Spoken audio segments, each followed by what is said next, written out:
Today I had the kind of strong inner urge, you could say, to speak about attention. And it's an area really I wish I had come to grips with many, many years ago. It's an area I'm still developing myself, but it's really, I see in a lot of people, especially in the spiritual path, that they really fail to grasp their own potential to mastery their attention and really the benefits that can come with developing our power of attention, you could say. So, how to flesh that out? I suppose when we consider attention, it's really the means by which our consciousness can come through the mental faculty to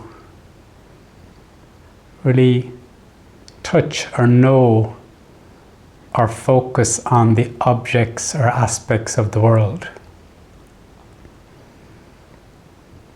So we can give attention to our friend, or we can give attention to something we're trying to understand, or we can give our attention to an aspect or a quality we're trying to develop in ourselves.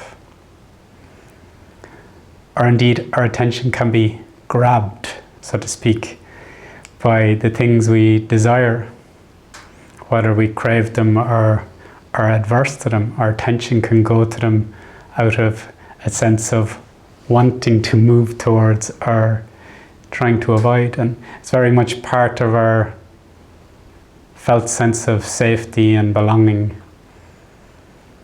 and also into our emotional aspects as well, like what do we give our attention to in the emotional sphere, what do we value, so to speak, because very much so what we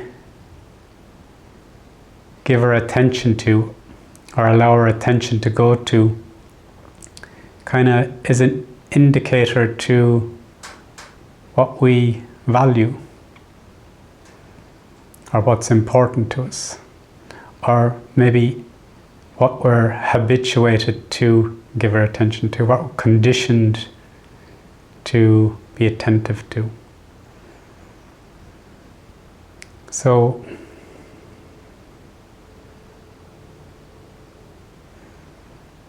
it can be seen, especially today, with technology and different means of communication and entertainment and iPhones and Androids, and that we're getting constantly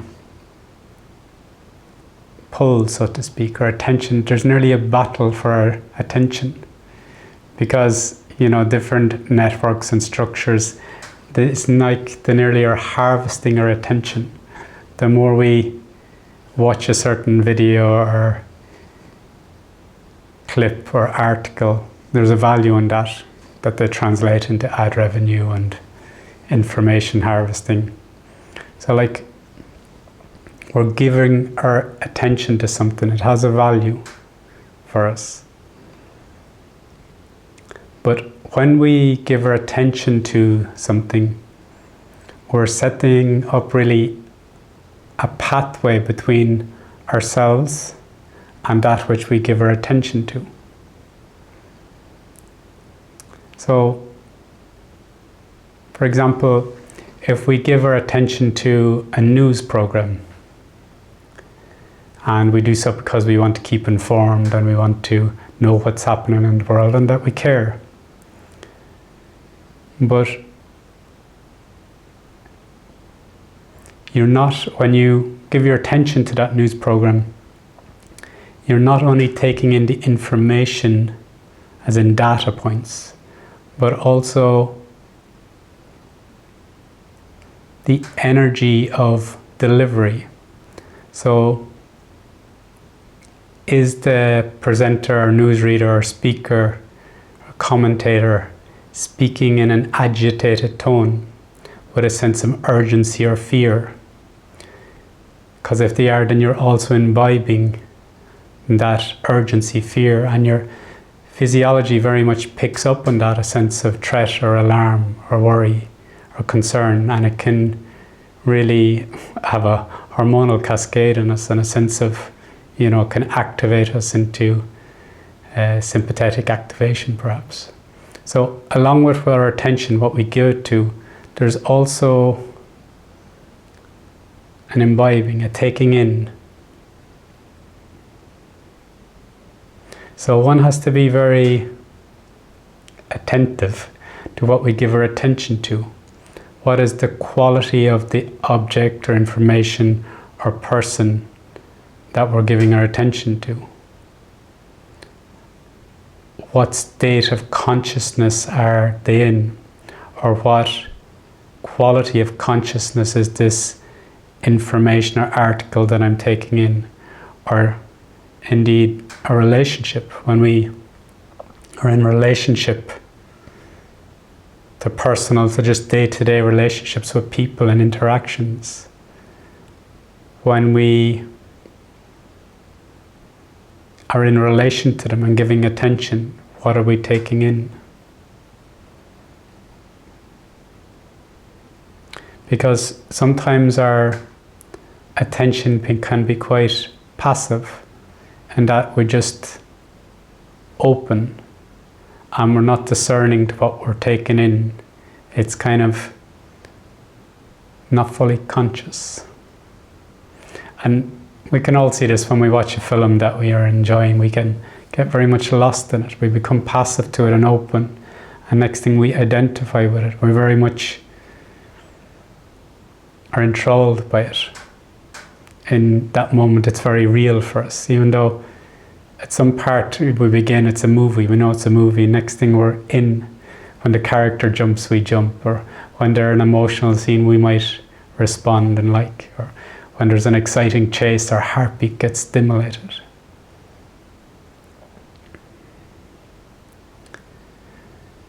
So what really I've noticed is kind of the current, well, it's been amplified in our current age really, is that our attention is quite dispersed, in that it goes to many things at once. There's kind of, we're trying to have conversations and be on the phone at the same time and also thinking about something else, that our attention can go to many things at once, and it reduces the quality of that which we give attention to. And it also sets up a pattern of an inability to really concentrate, to gather our attention onto one thing and to stay with it.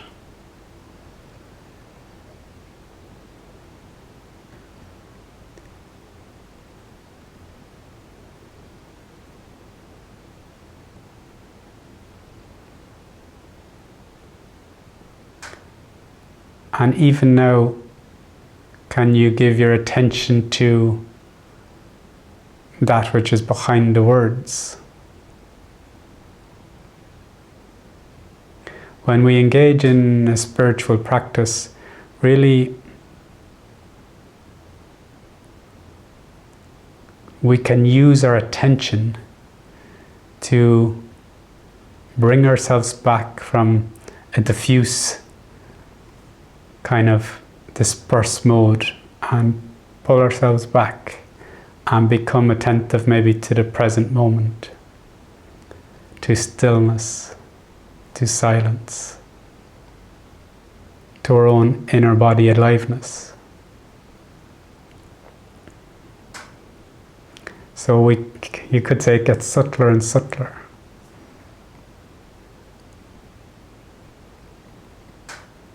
And then can you maintain your attention on the stillness or silence, or the quality of presence in this moment, or in another individual, or indeed your own presence, or the divine presence?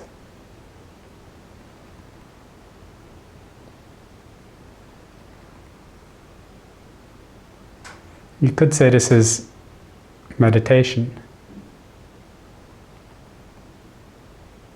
You're no longer going out to the objects of the world. You start to come in, come in, come in. And then even your own thoughts, you can begin to appreciate them as more objects, and you can withdraw attention from them. Strong emotions or vital energies may come, you can withdraw your attention from them. So you use your attention somewhat like a means to sink into yourself. Or as one teacher put it to me, as a means to, like a rope to climb down into yourself, into your own inner being.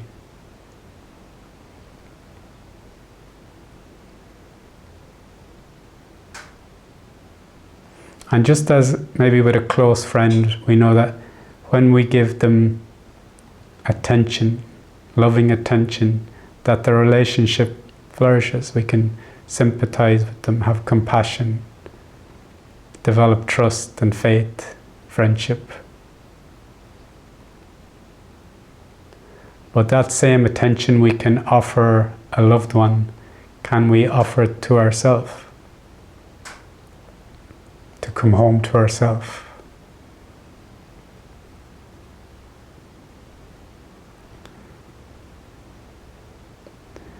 For so many people, their attention is kind of grabbed or usurped by the different forces in the world. And of course, media organizations and commercial and advertising know very well the different sounds and colors and sights that it will grab our attention. But at the end of the day, we are masters of our own attention, so to speak. And it's up to us to exercise that ability. What do we give our attention to? Because what we give our attention to shows what we value. And we identify with. But if you want to really find your inner identity, your true identity, that which does not come and go, you need to bring attention to this.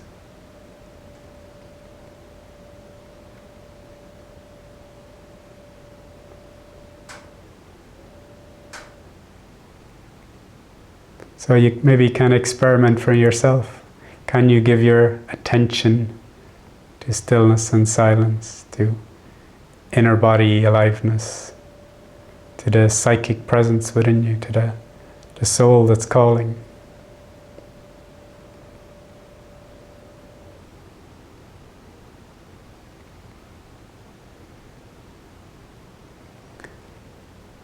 Very often we feel a need to be constantly engaged with the outer world,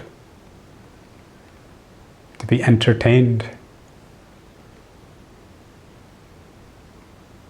and always newer, more exciting stimuli, and very much so when we're younger. But it's kind of like a hamster wheel. It goes around and around but never really fulfills. It's stimulating but not satisfying. That deep satisfaction that comes with discovering yourself. And that knowing of yourself, know thyself, attention to ourself can help one to reveal. And it's the same in perhaps self-inquiry.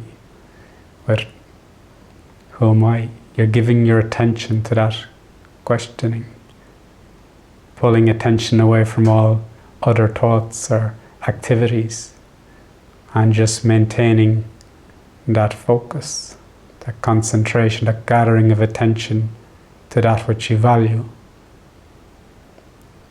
that which you want to know.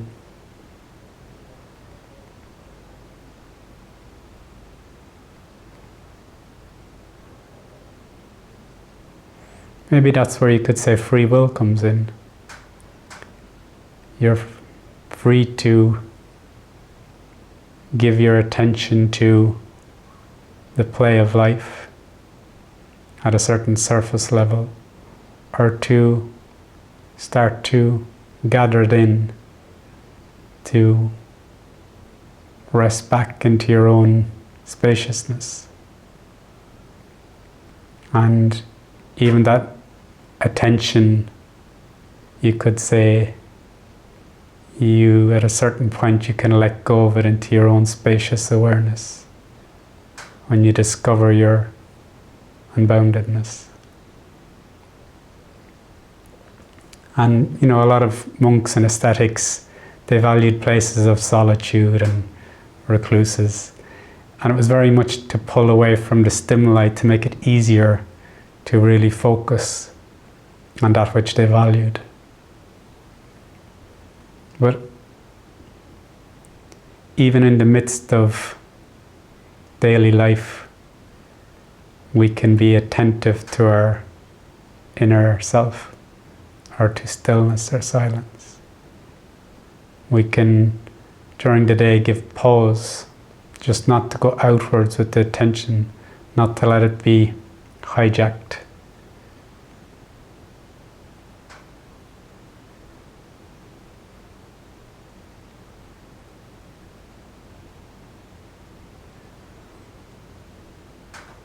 So a wonderful exercise or experiment, you could say, is to notice what pulls your attention.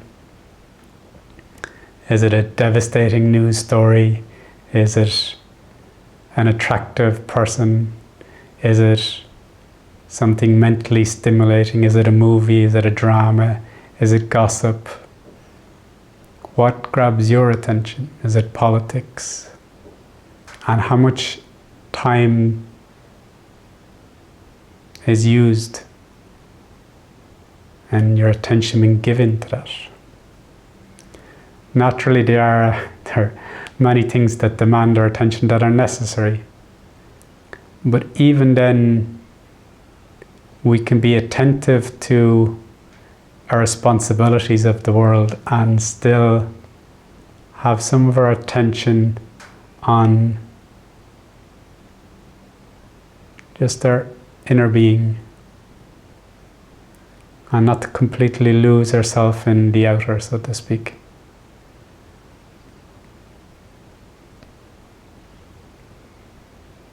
So even now as I speak, I can hear these words. I'm also very much appreciating the bird song on the window, the sense of aliveness in my body, the sense of joy of this moment, the love in my heart, the sense of spaciousness and wideness, the potential of this moment.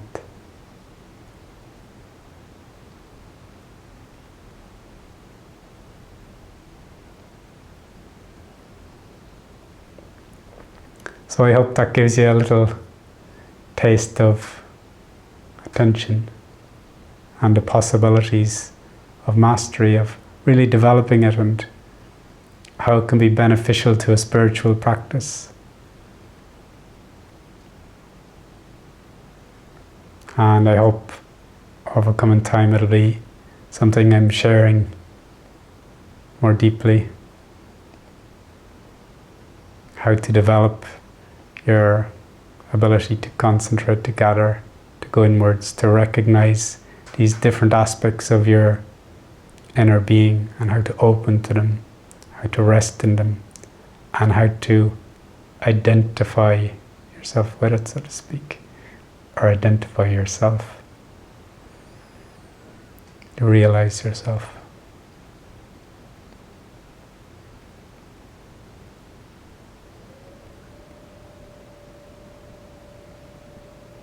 Thank you.